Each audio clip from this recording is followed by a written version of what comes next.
Tonight, we are live here on our final. This is not a recording tonight, ladies and gentlemen. Yes, this is not on our MLB 2024 draft reaction and Orioles and Yankees reaction to the game we just had earlier today. So definitely check us out here, like and subscribe. So apparently tonight that I just found out with the stream, we're not going to be live apparently on Twitter. So you're watching this obviously on YouTube or you're watching this on Twitch tonight. If you're watching it live, I'm live here on two streams. It will be up on Twitter after this, our reaction, and Facebook as well. We've been doing it. We've been just sending it into Twitter. We've been sending it into Facebook. Twitter will get fixed here in a few minutes. Hopefully, we can get this for the next one. All right, so let's go ahead and get squared away tonight. Big night tonight. It's been rough. Been a rough couple days. I know this is the night we're talking about the MLB draft and everything like that. We're going to talk about the tremendous game Orioles and Yankees had earlier today as well. But would be remiss without talking about Jacoby Jones. Apparently, he was found passed away at the age of 40. I remember doing the greatest players of all time, Ravens history. And I think the one name I didn't have on there and the one name I kept seeing was Jacoby Jones. Where's Jacoby Jones? He's one of the greatest offensive, maybe the greatest punt returner in team history. I think a lot of people feel that way. I don't think he was the greatest in team history, but certainly in the modern era of talking about the 20 Super Bowl 47, you can't not talk about the impact that Jacoby Jones had on the team and the franchise. So rest in power, Jacoby Jones. Everybody was saying such good things about Jacoby as a tremendous ex-player for the Ravens and the Ravens organization. So definitely, yes. So shout out to Big Jacoby Jones, who is going to be one of the great players of all time in Ravens history. So definitely shout out Jacoby as well. Hopefully, rest in power to Jacoby Jones. All right. So let's take a look here at what happened today. Orioles needed it, had to have it today. Such a big win today that the Orioles had.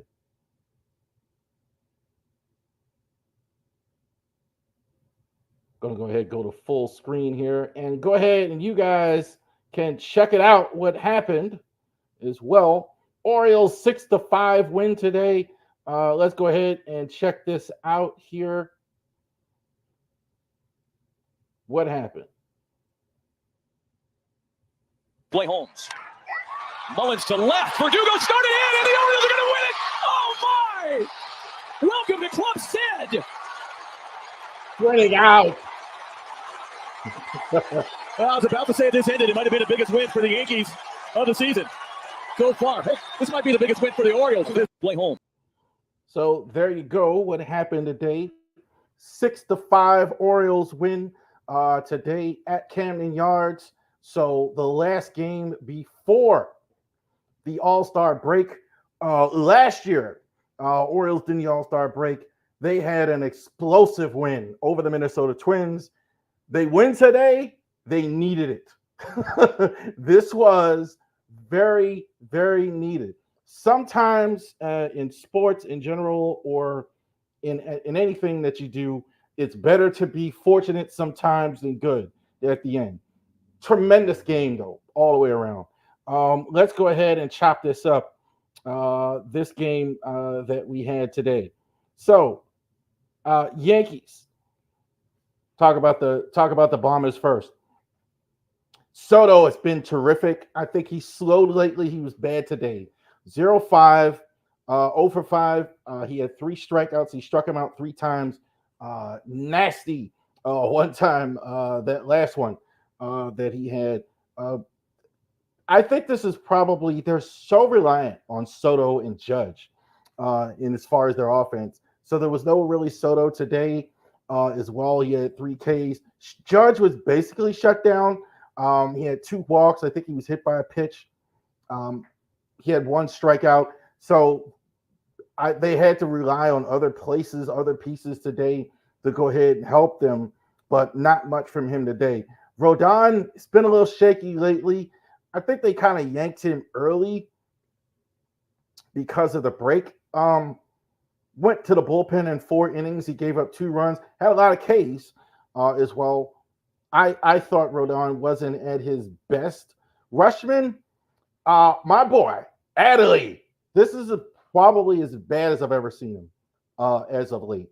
Adley was very key at the end, getting the walk at the end, but at the plate, this is not as good as I've seen him. He's been about really scuffling as bad as I've ever seen him as of late. Gunnar, I think, is probably one of the MVP leading candidates. We'll get to that in the stream as well. But Gunnar, 1 for 5, the 1 home run, the 2 RBIs. Gunnar, I thought, was terrific with the home run, really setting the tone, really getting the Orioles in the fight tonight with the home run that was squared, that happened there.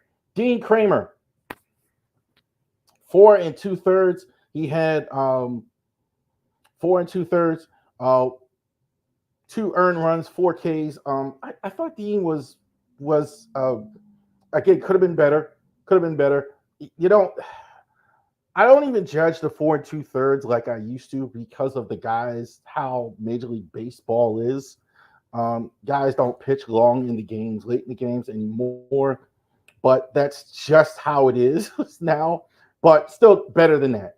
Dean Kramer is, I think, to say a football term, a jag, just a guy, league average. He's had some games where he's going to be good, have some games where he's going to be like today, just kind of in the middle. They won the game, but we'd like to see better results from Dean Kramer. What happened? You saw it. Cedric Mullins hit a 2-run double in the 9th to give Baltimore the 6-5 victory over the Yankees. Wow today at the end of the game.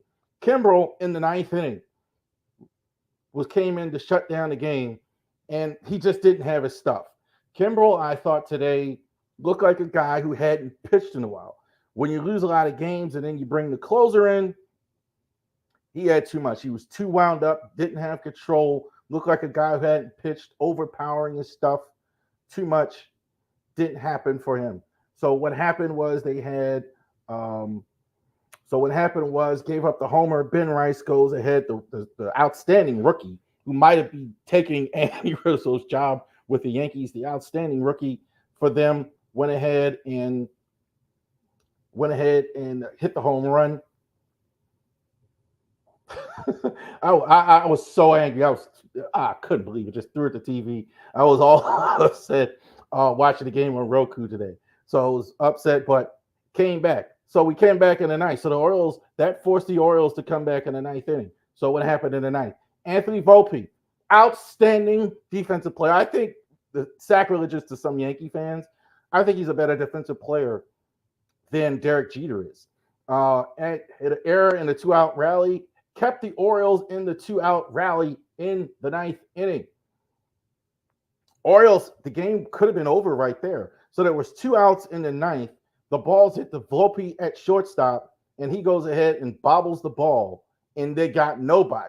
So they were down 5-3. The 1 run scored. Everybody was safe. Everybody moved up a station in the 9th inning. Cedric Mullins hit a liner that appeared routine over the head of Verdugo, over the head of Alex Verdugo. It started in at first, but couldn't recover enough to prevent the ball from going over his head. In a baseball game, in the outfield, the hardest thing to do, what is the most difficult thing to do in the outfield, is not a fly ball that goes up where you can judge and look at the distance and catch it. It's a liner, right? Because you don't know where it's going to go. You don't know where it's going to happen. It could be go in front of you, behind you, like this.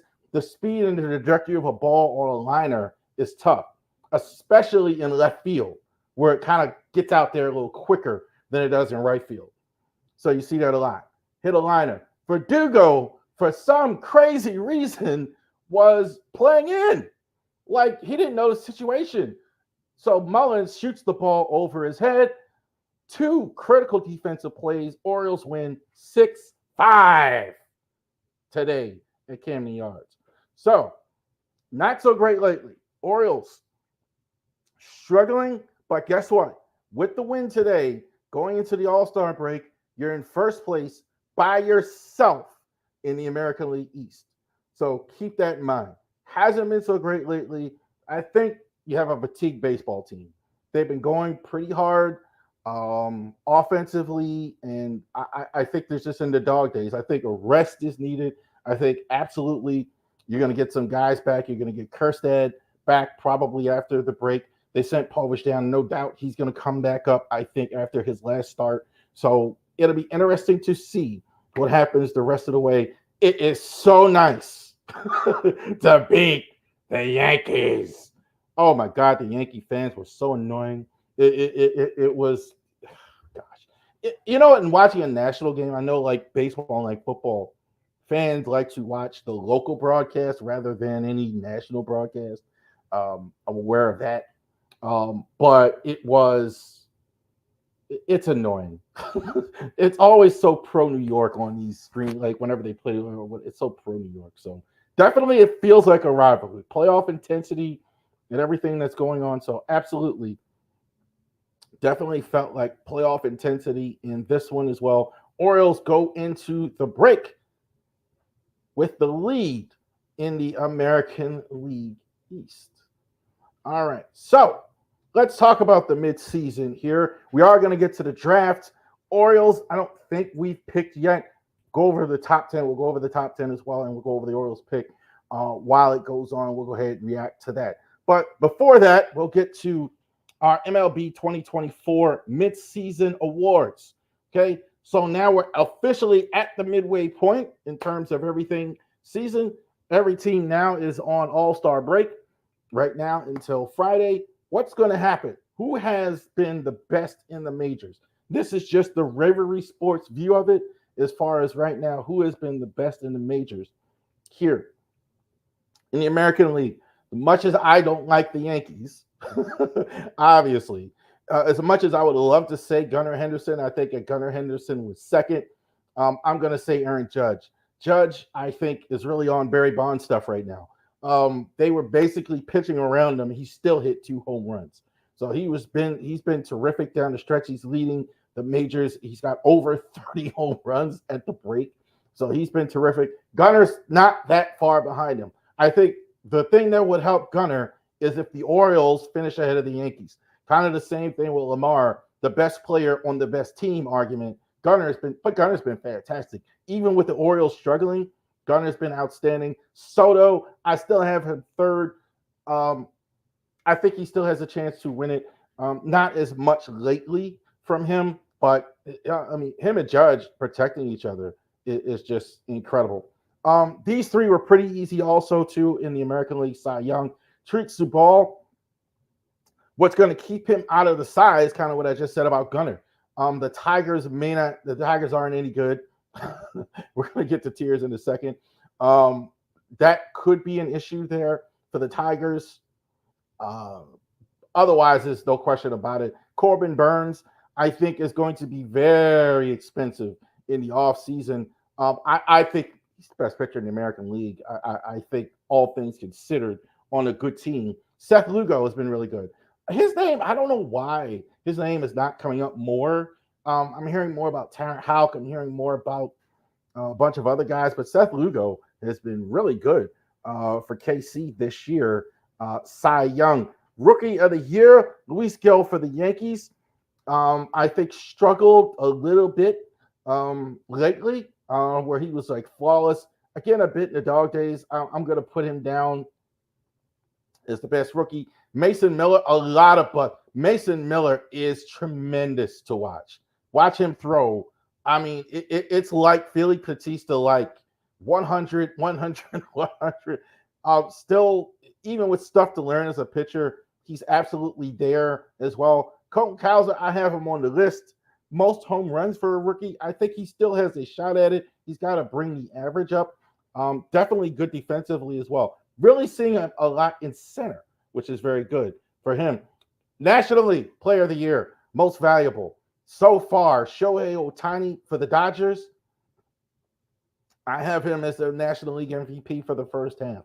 I think Ohtani, believe it or not, what's going to work against him is the fact that he's DHing all year. He's not going to play the field.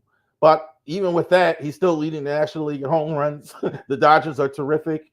But I do think there is going to be some sentiment, especially with it being the National League and it being the league with the fewest time with the DH. I think there may be some sentiment against giving it to him. But at the plate, there's no question about it. Bryce Harper, I think, is the most exciting player in all of baseball to watch with his emotion. He kind of makes the Phillies engine go, and the Phillies are really, really good.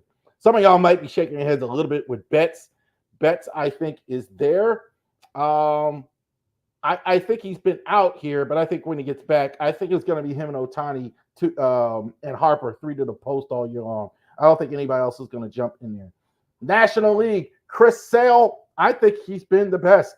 The Red Sox have got to be like, where has this been the last couple years?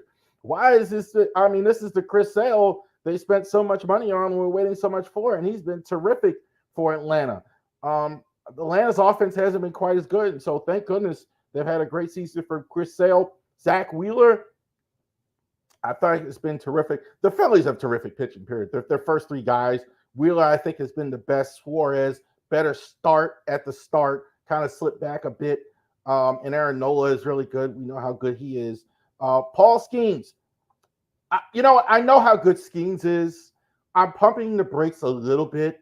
He's going to start the All-Star game. I'm not saying he shouldn't, but he's had only 11 starts. I understand he's blowing your eyeballs. Like if you watch the College World Series last year, nobody's denying that. But I'm pumping the brakes a little bit on Skeens as well. But he definitely, the stuff, just like Mason Miller, blows you away. So I understand the buzz around him. Best rookie in the National League. Skeens, I think, is going to get it. But I don't have him there. I have him second for the Pirates because I mean, obviously we know how good he is. Jackson Merrill, I think he's been the best one in the National League. The Padres have really used him very well. They've had confidence with him. Day one, he's been out there as the outfielder for them. Day one, they definitely let go of Juan Soto, and I think in part because they had a lot of confidence in Jackson Merrill. So I think that was factored into it. They had a young outfielder. Mason Wynn, I think, probably won't win Rookie of the Year, but definitely a third-place vote is definitely warranted. Typical Cardinal-like player. We just saw it in the draft. They just drafted a guy similar to this guy. Excellent defensively, great fundamentally, great speed. This is definitely Cardinal-like. I think it is a possibility he could go going in the second half and win Rookie of the Year. There you go. All right, so we got that. Those are the awards, mid-season awards, 2020, unofficial for Ravery Sports here in the first half. All right, so let's go to the next segment, talk here about the entire league, the rest of the league, the tiers. So the MLB tiers, we're going to go ahead and talk about that. Who was the elite? We're going to break these in tiers of outstanding, good, etc. Tiers of 6. There are 30 teams, so there are 5 groups. Who are the tiers, the best teams in the MLB? Who are the worst teams in the MLB? Who has a shot to win the World Series? Who has no shot to win the World Series? All right, so let's take a look here. World Series of contenders. These teams are legitimately in the World Series hunt. Braves, I think, are still there. I know somebody's going to maybe disagree and say Milwaukee or whatever. I think the Braves are still there. I think the offense is coming around. There's too much talent to go ahead and not have them there, even without Acuna. Marcell Ozuna is having a terrific year. We just talked about Chris Sale having a terrific year. Austin Riley, Ozzie Albies, a lot of the guys are starting to come around offensively. I think the talent is absolutely there in Atlanta to go ahead and win the World Series. Your Baltimore Orioles. Orioles offensively have had some struggles, but I have no question about the Orioles. I think they still need to pick up some pitching here at the deadline. I think as much as any team, I think those are some issues that they have. But I think I'm not worried at all about the Orioles as far as their ability to go ahead and become a World Series team. I think they're also going to benefit from last year that they didn't get there. I think as a young team, it's going to help them. You saw it in a playoff atmosphere with the Yanks. Dodgers, I think there's no question about it. Ohtani, I think maybe is the best player on the planet. You definitely have Freddie Freeman. They're going to get Betts back at some point. They had to send Bobby Miller down, but they have great depth of pitching as well. I think there's no question the Dodgers should be there. It's just, can they get it done in the playoffs? There's no question that they have the ability. The Phillies, I think, have been the best team in baseball here in the first half, without question. The Phillies have been terrific. I think they offensively, they still go as Bryce Harper goes, but they are getting good performances more from the start earlier, from Trey Turner, from Schwarber, etc. They're starting pitching. Their front three, I think, is as good as anybody in the league. I do think they have bullpen issues. That's the only concern I have with them winning the whole thing. With that, Yankees, Judge and Soto are terrific. I think they don't have much other offense as quiet as it's kept. Volpe, they're still hoping. Gleyber Torres, Ben Rice came in. I still think they have issues on offense other than their two mega stars there as well. But I think that's about right. The Guardians, I think, are the real deal. I think the Guardians definitely are one of the best teams, I think, in all of baseball. Offensively, this is not what we've seen the last few years. They're much better offensively. Josh Naylor is hitting home runs for them. Jose Ramirez, Steve Kwan is back for them this year, having a much better year. Their pitching is still really good. I think the Guardians definitely are there. Easy to put this elite category, I think, compared to what it's been. Who's good? Playoff contenders. All right. So not quite World Series, but really good. The Brewers, the Red Sox, the Twins, the Mariners, the Royals, and the Padres. The Brewers, some people would put them in the elite category. I'm not quite there yet. I don't know if they're going to win the whole thing. Although I like the Brewers a lot. The Brewers are pretty good. I think they are a team that might be there. Offensively, I still don't love them. As well. They don't have a lot of power. I like Yelich. They're still waiting on Ortiz and Chirino. There's some of their young players. Not quite there yet, but really good.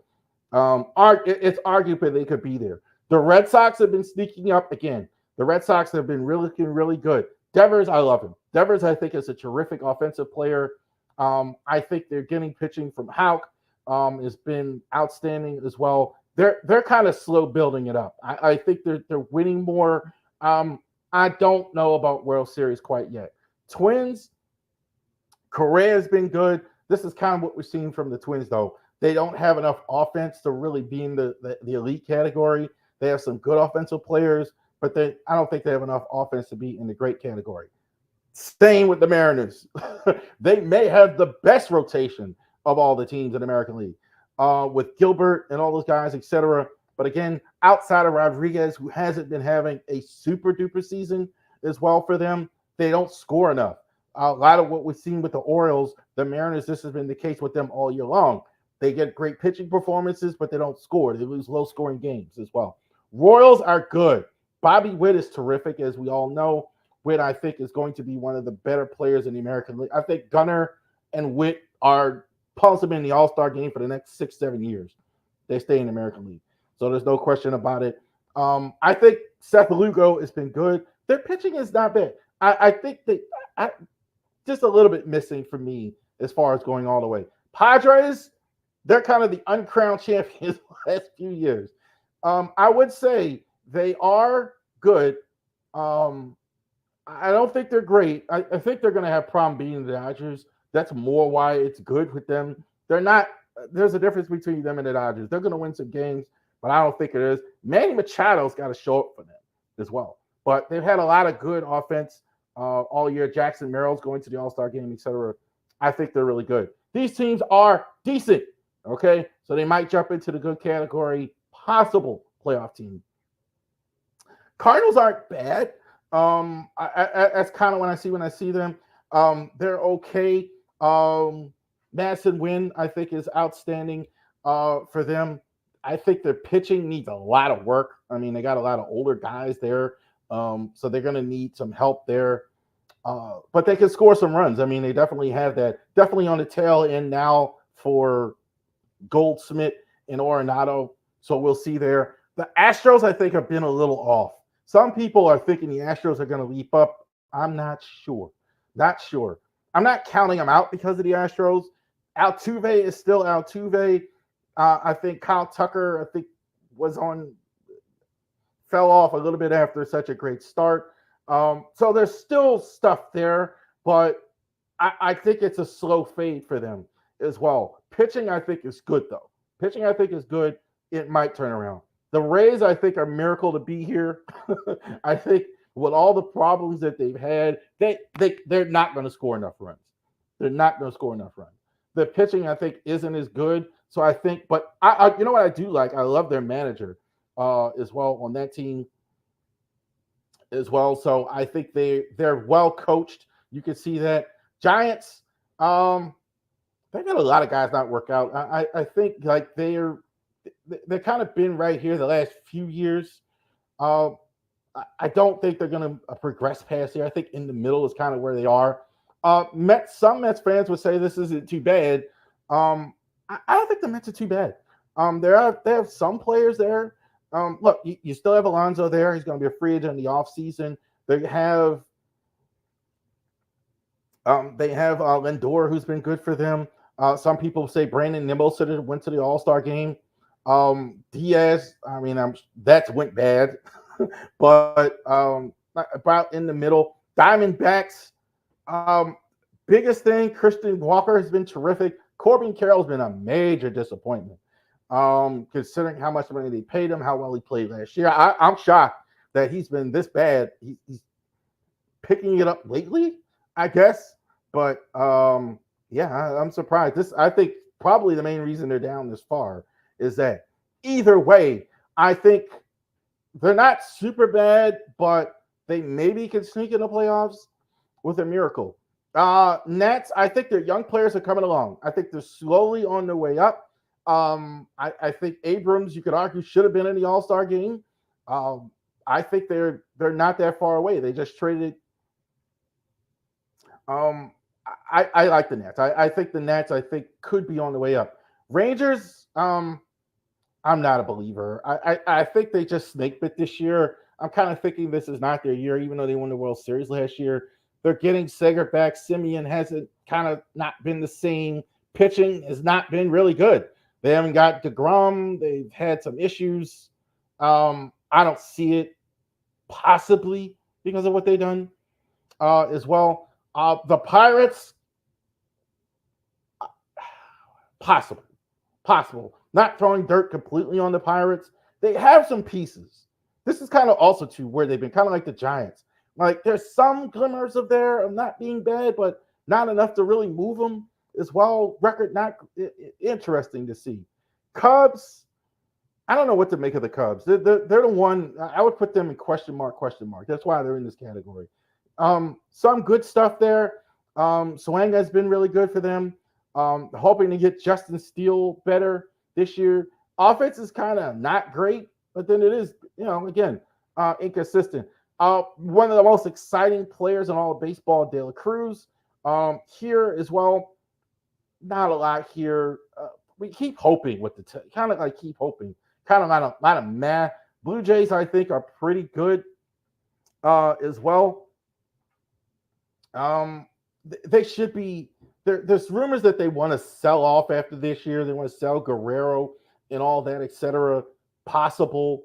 I think they're done with Kevin Biggio, Bichette not performing. The offense just never came around. Their young offensive players just never came around.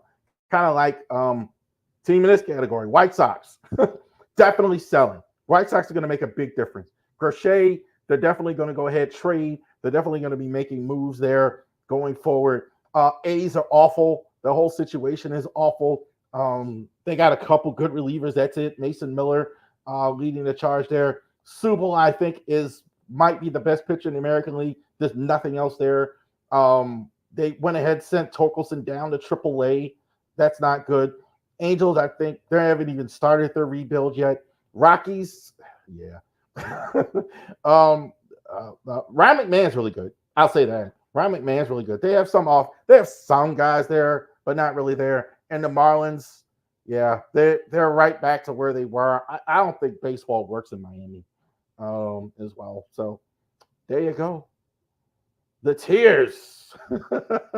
MLB tiers for you there. So definitely check us out with those are the teams. That's pretty much how they stack up.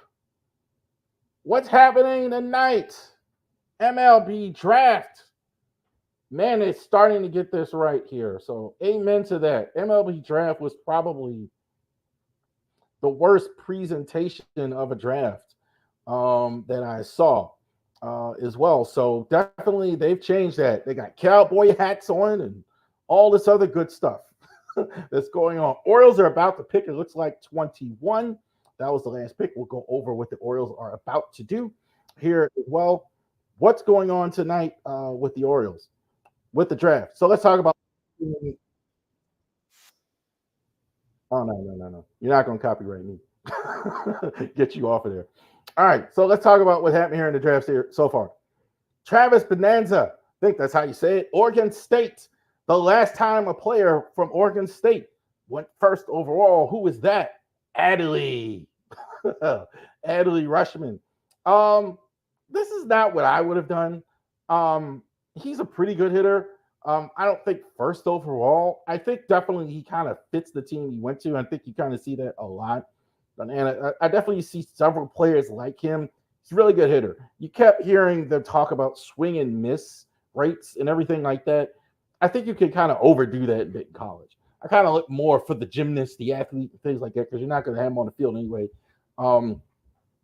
As well, they kind of don't do that with hitters, but do that with pitchers.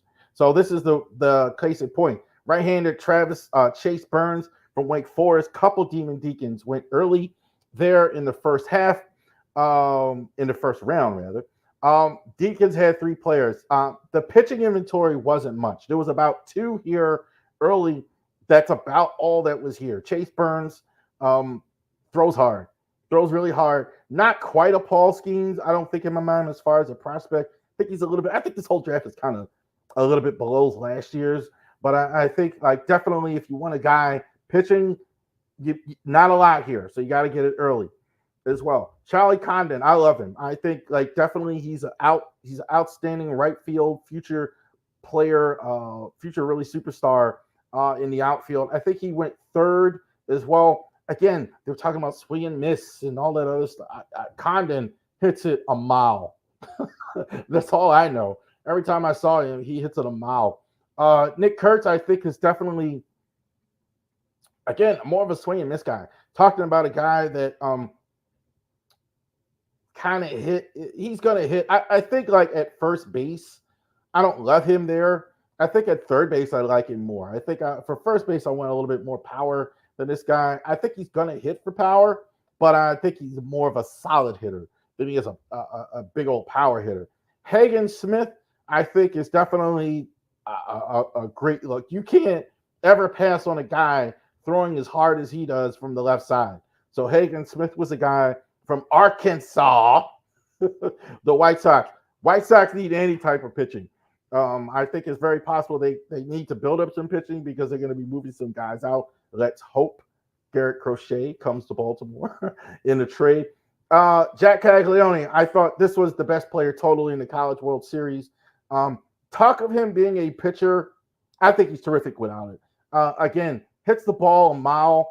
I think he has tremendous power. He doesn't have great plate discipline. Here's the news flash, guys. Some guys don't need it. Manny Machado never had great plate discipline. Ken Griffey Jr. never had great plate. Some guys don't need it. I think he's terrific without it. JJ Weatherholt, I think is a fantastic offensive player. Uh, I think, again, he's kind of similar here. Christian Moore to Tennessee.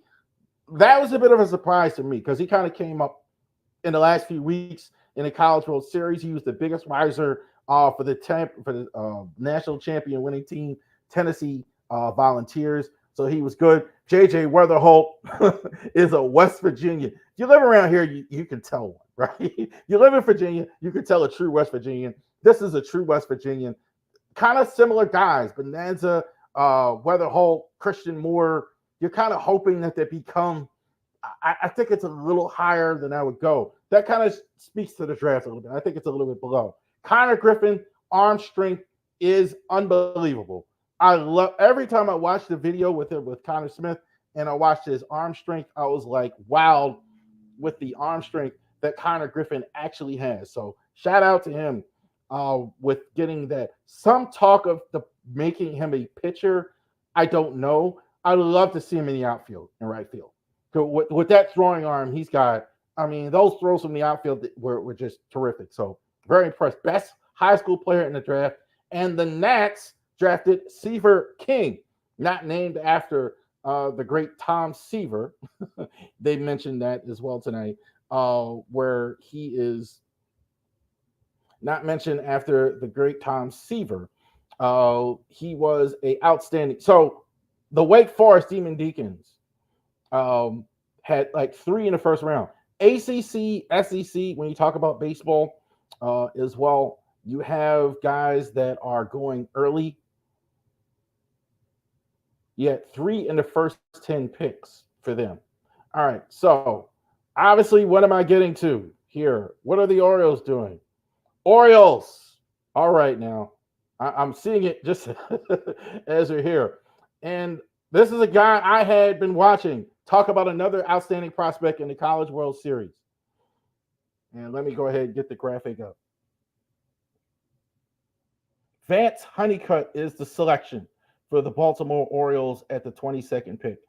This guy has unbelievable potential, and I'm not just saying that because the Orioles taking him. Outfielder. I am surprised that he did not go higher in the draft. So I am outstandingly thrilled that the Orioles were able to get him with the 22nd pick of the draft. Vance Honeycutt. Watch the tape of this guy and hitting the ball. You see, like Caglione, when you talk about athletic tools, physical tools, all over the place. Defensively, fantastic. Outstanding offensive player. Now, you could argue we don't need another outfielder because we got so many outfielders, but he's terrific defensively. Everything I saw with him defensively, leaping catches over the wall, great range in center field, tremendous offensive player. So I was very, very, very impressed with him as an offensive player. So no question about that. I thought he was a terrific offensive player. The issue I have that a lot of the baseball people have with Honeycutt was he is not again, they talked about Caglione and some of these other players swing and miss. That's kind of was his issue. He struck out a lot. Could he be a Ryan Mountcastle? Could be a guy that strikes out a lot. You see more of these young guys strike out a lot. They didn't like that. That's why you saw a Christian Moore or whatever go ahead of these guys. But Caglione, to me, and Honeycutt were off the page as far as athleticism.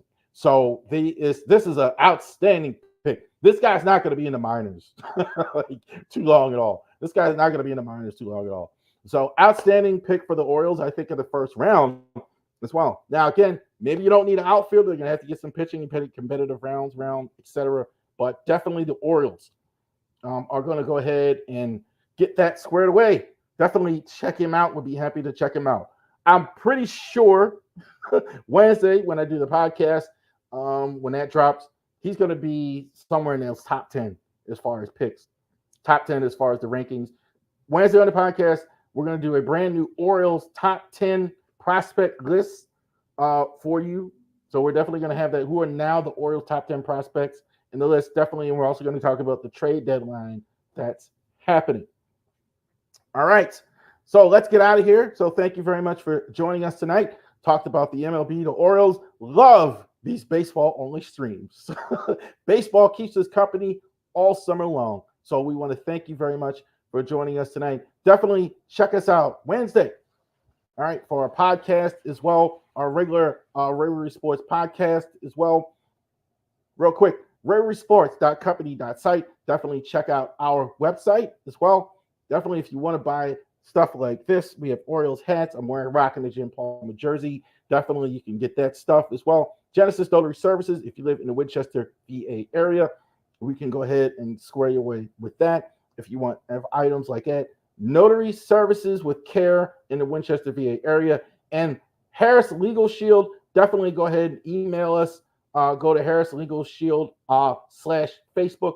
Definitely, we'll go ahead and take care of it for you. Legal services, definitely at a fraction of the cost that you're paying. All right, go O's. Great week. It's a rough week. I know it's a rough week for a lot of people this week. Obviously, we had the assassination attempt on the president. I was telling my wife, we had Jacoby Jones pass away. I was telling my wife, really veer off. One of my wife's favorite shows, Shannon Doherty, died as well. One of my wife's shows, Charmed. So I passed away there. So stay prayed up. Thank you for joining us. Hopefully this was a distraction for you with everything that's going on. Y'all have a great day. Go O's.